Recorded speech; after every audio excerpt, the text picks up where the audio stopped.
Hello, I'm Cinemod470. For those of you who have just discovered my channel, I'm a huge fan of Spider-Man, and that appreciation doesn't just revolve around the character, but his supporting cast, since they add to the foundation of who Spider-Man is and are compelling characters in their own right. However, I've noticed in recent years there is a trend of dislike towards Kirsten Dunst's Mary Jane Watson. Not the actress's performance, mind you, more so how the character is presented and written. And she's like, admit you love me. Admit you love me, Peter. And he's like, no, I don't want to. So she takes it easy. She backs off a little bit. She doesn't freak out or anything, except she does this shit. And then a second later, she turns around and she's like, oh, well, you know what? I have a boyfriend anyway, so fuck you. And she seriously says it just to fuck with him. So first thing we see from her is that she stops the bus for Peter. Very nice act, selfless act. And you realize she's dating the bully. That pretty much negates any act of kindness she does for Peter or anybody else who gets bullied by him. And it's like, oh, maybe she doesn't know. No, she knows. He does it right in front of her and she doesn't care. You think a little, Flash, stop. It's gonna do anything? She cheats on her fiance with Peter. While she likes Peter, she's kissing Spider-Man, not knowing it's Peter, then kisses her fiance while thinking about Spider-Man while still liking Peter. One of the most significant challenges in MJ's relationship with Peter is her constant need for validation, which often leads her to seek emotional comfort outside of her relationship. This pattern is clearly evident throughout the trilogy, where MJ turns to other men for validation when she feels neglected or insecure, sometimes crossing emotional boundaries that resemble betrayal. Her constant need for validation ultimately becomes a damaging aspect in her relationship with Spider-Man,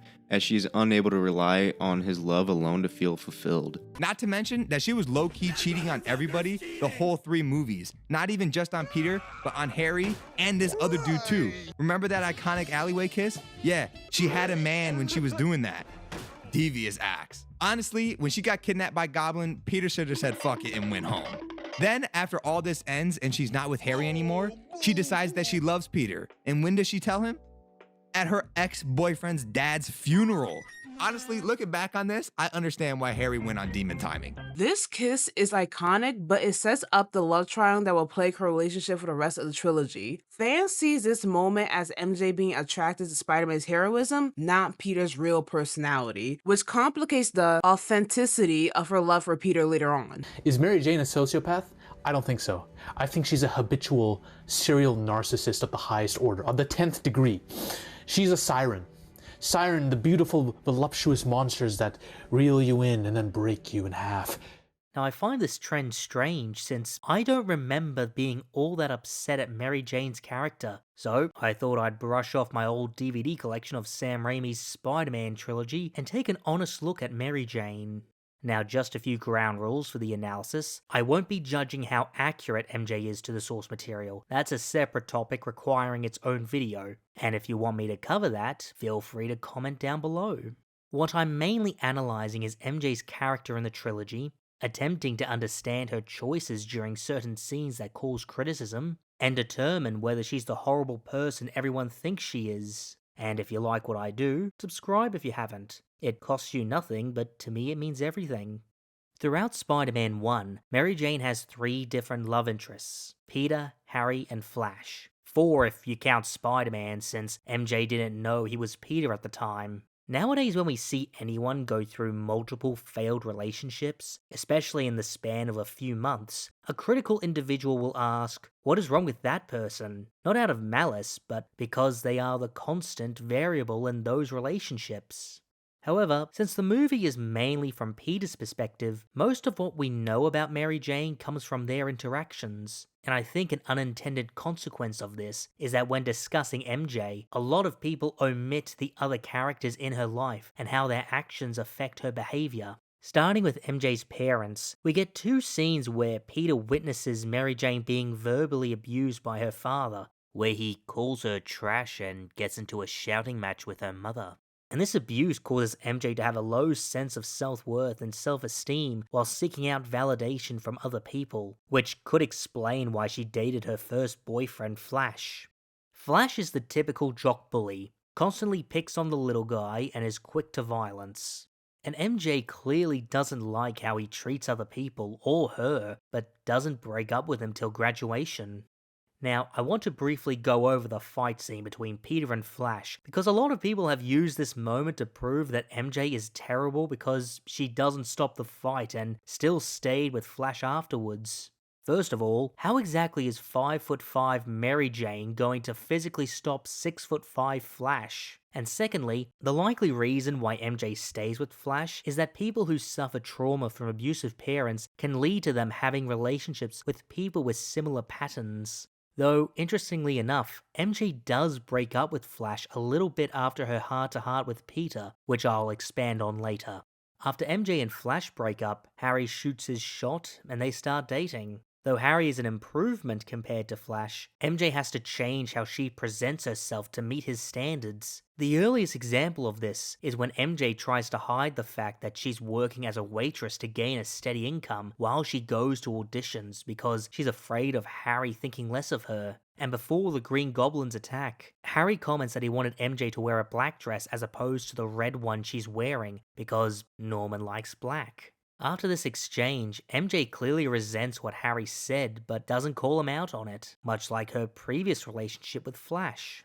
And on Thanksgiving, MJ wears a black dress when she meets Norman. Now, I want to trace back to Harry, because again, on the surface level, Harry is definitely kinder than Flash, and though he does like MJ, Harry's really just using her to get validation from his father. This is not only shown with the whole black dress situation, but after Norman leaves the dinner.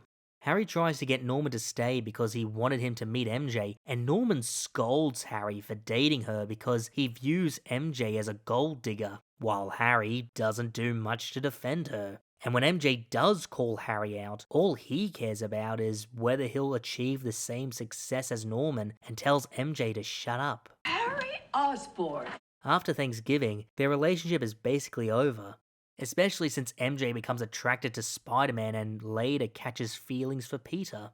And speaking of Spider-Man, another criticism I keep hearing is how MJ kissing Spider-Man is the prime example of her being unfaithful because she was still dating Harry at the time. And she was being unfaithful, but I want to dig a little deeper to find out why. You see, around this time, MJ's relationship with Harry isn't the best because they're dating each other for superficial reasons. And aside from Peter, Spider-Man has been the only man to have cared about MJ's well-being without expecting something in return. And since Spider-Man has been called a menace in the press despite the clear evidence of him being a hero, two of those examples being that he saved MJ, I think this kiss is not just a thank you for saving her, but also a way to support Spider-Man since MJ has endured similar treatment from other people, especially since she was rejected from an audition just before she was attacked. After the dinner scene, MJ tells Peter that she and Harry are on the outs and that she's in love with Spider-Man. However, I don't think what MJ is feeling is love. More likely it's attraction that she confuses for love because up until now, MJ hasn't had a stable relationship and she's somewhere between 17 and 18 years old, so she doesn't have enough life experience to tell the difference. Finally, I want to end this section with Peter because unlike Flash and Harry, Peter is portrayed to be the best partner for MJ. He's always seen and understood MJ for who she is, he doesn't think little of her when she doesn't appear perfect, and he encourages her to keep chasing her dreams without talking down to her. Even during the first act, the film is telling the spectators that they are meant to be together, since the probable reason MJ liked Harry was because she had an interest in science and Harry repeated the facts Peter said to him earlier. This is the most advanced electron microscope on the eastern seaboard. Some spiders change colors to blend into their environment. It's a defense mechanism. You know, spiders can change their color to blend into their environment. Really? Yeah, it's a defense mechanism. Do you know that this is the largest electron microscope on the eastern seaboard? And when MJ confesses her crush on Spider-Man to Peter, he gives a deep monologue about how she makes him feel, which is how MJ realizes her feelings for him, because again, Peter sees and accepts MJ and doesn't like her just because she's pretty. We also see a shift in how MJ reacts to toxic partners, which could be argued was a result of Peter's positive influence. Instead of just rolling with the mistreatment like we see with her father, Flash, and Harry, MJ leaves the latter two and is not willing to put up with similar cruelty from Norman. And unlike Spider-Man, we can tell that MJ's love towards Peter is genuine because she's clearly heartbroken when he rejects her.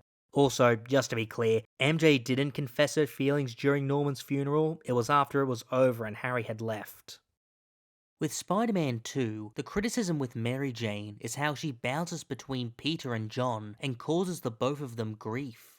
Starting at the beginning of the movie, MJ clearly still has feelings for Peter, and Peter isn't oblivious to this. Hell, even Harry knows MJ still has feelings for Peter. But because of Green Goblin kidnapping MJ and even attacking Aunt May, Peter knows that MJ will be put in danger if his enemies ever figure out his identity. So he refuses to pursue her in a romantic way, and MJ drops the line that she's seeing someone. Now, I don't think she said this to make Peter jealous or upset, but more likely to let him know that the window is closing, and if Peter isn't interested in a relationship, then she'll move on. The next 2 points I want to bring up is Peter missing MJ's play and the announcement of her engagement, because so many people use these plot points to further illustrate how MJ is really a toxic person who will get into a relationship with anyone that'll feed her ego.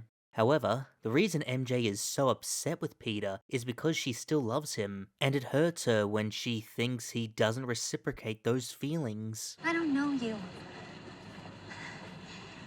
And I can't keep thinking about you. It's too painful. Even in the lead up to the play, MJ is clearly excited for Peter to watch her. If it was her father or even Aunt May who missed her play, I doubt she would have had such a reaction. It's as the saying goes, the people you love the most hurt you the most. Who said this? Me. Just now. With this in mind, it makes sense that MJ would accept John's marriage proposals since he's a kind, attentive man who clearly loves and cares about her enough that he'll take the time to watch her show at least 5 times. And from MJ's perspective, John is everything Peter can't be. And speaking of John, I think another reason why so many people hate MJ is due to her treatment of him. Because unlike Flash or Harry, John is written to be a genuinely decent guy. Specifically, when she kisses him in the same way she kissed Spider-Man, then wants to kiss Peter while engaged, and later leaves John at the altar. Now, saying all that, yeah, MJ sounds terrible. However, I think these actions, much like in Spider-Man 1, are judged without considering the other characters and how they're impacting MJ's behavior. Except that last one, but I'll get into it later. Throughout Spider-Man 2, Peter is put through the ringer, as he struggles to keep his promise to Uncle Ben, but also keep his personal commitments. The stress starts affecting his powers, and Peter takes this as a sign that he has to stop being Spider-Man. And it works for his benefit. He's happy, he's succeeding in his coursework, and he finally makes it to MJ's play. And after the show, they start talking and Peter approaches the idea of them getting together, because he no longer has to worry about her being in danger. But here's the thing, MJ doesn't agree. She actually calls Peter out on the fact that he didn't want to have a relationship when she confessed her feelings and repeatedly made her intentions clear. Peter then says he's different now, MJ leaves for the cab, and says, "You are different." Now, when we get to MJ mimicking her kiss with Spider-Man, listen to what John says afterwards. I'm back on the moon. You up there with me?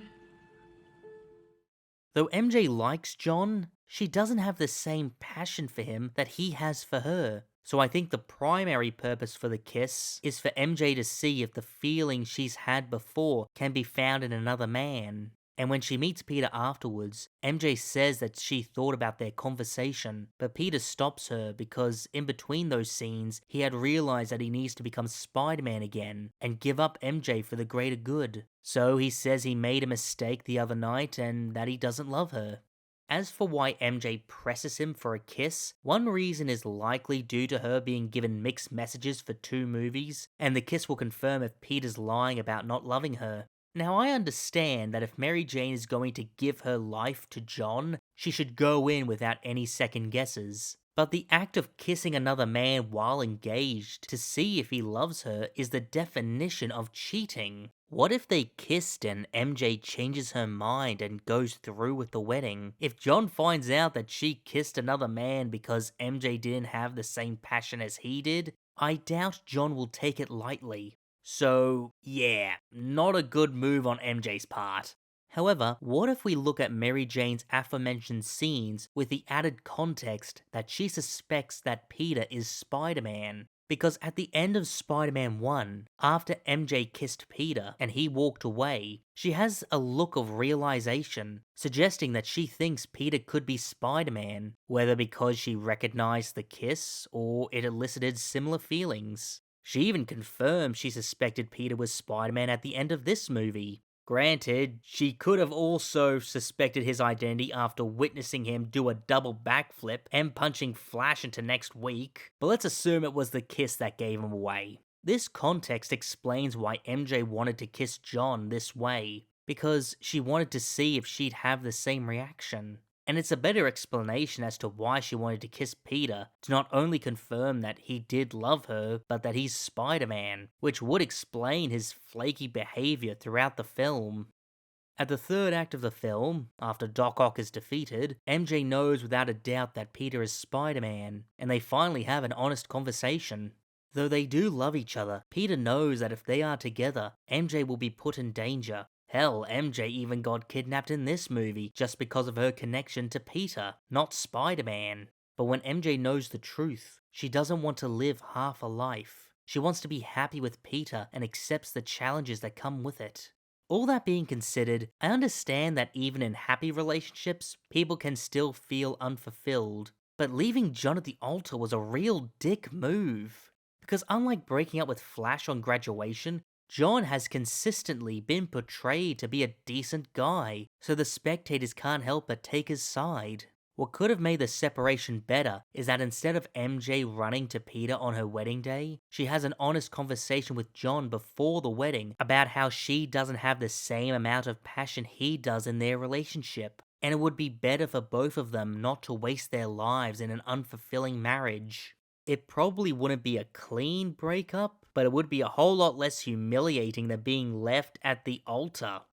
In Spider-Man 3, MJ's character suffers from bad writing. Though, to be fair, a lot of MJ's decisions are caused by how Peter is written. Despite spending 2 whole movies where she looks for and finds the right guy, the writers want to keep up the drama from those movies instead of taking the characters somewhere new.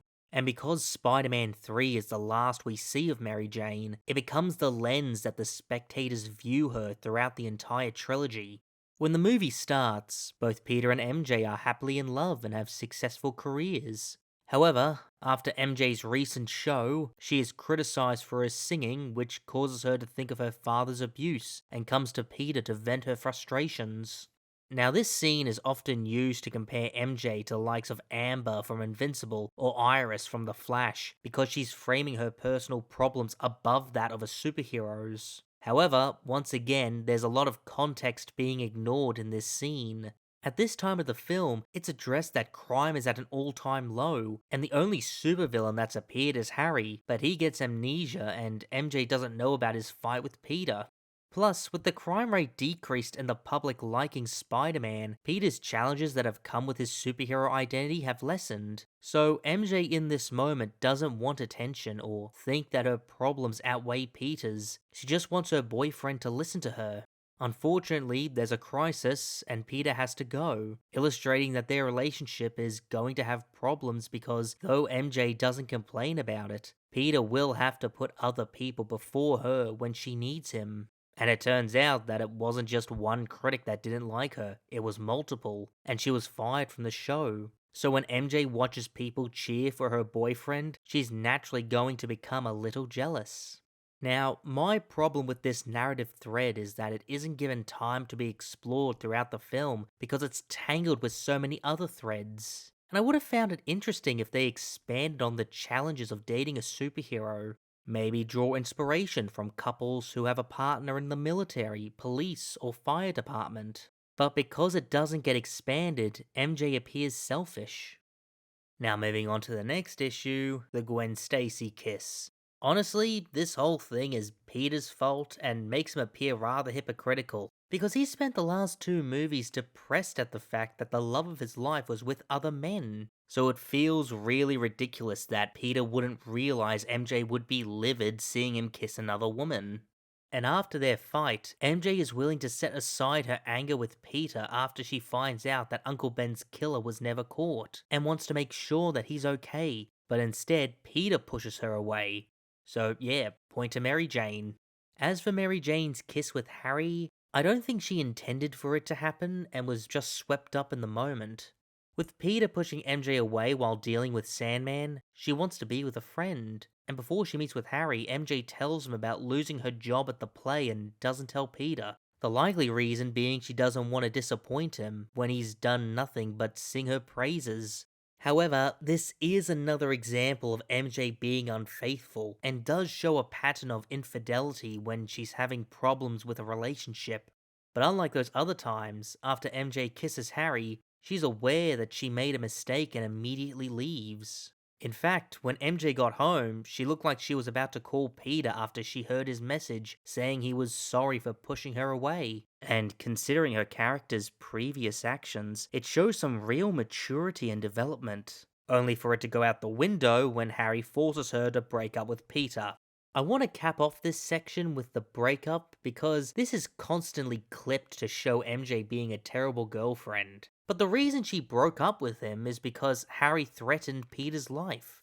Now, my 2 issues with this scene are both with MJ, except it has nothing to do with her being unfaithful. The first issue is that all MJ had to do was tell Peter the truth about Harry because he's Spider-Man. Harry threatening Peter's life shouldn't be that big of a deal since he can take Harry on. Especially since MJ's seen Spider-Man beat 2 of his villains. My second issue is, did MJ never ask Peter what the deal was with Norman's death? Harry was constantly going on about Spider-Man killing his dad. Did MJ not follow up on it after finding out her boyfriend was Spider-Man? And it makes even less sense since Peter told her about the incident with the man he thought killed Uncle Ben. Anyways, Peter goes through his black suit shenanigans, MJ is kidnapped again, Harry dies in their arms, and the movie ends with them reconciling.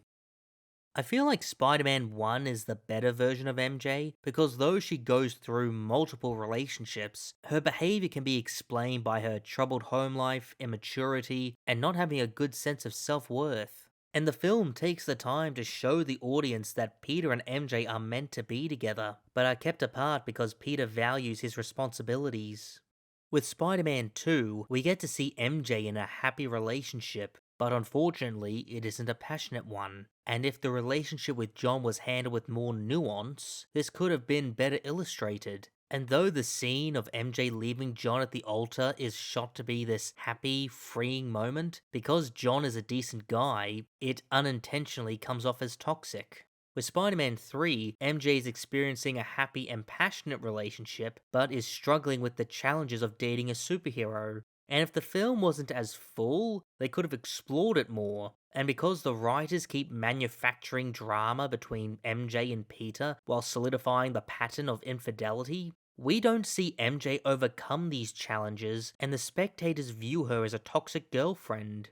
But I want to hear what you guys think. Comment down below. Is MJ a toxic girlfriend, a misunderstood character, or a victim of Spider-Man 3?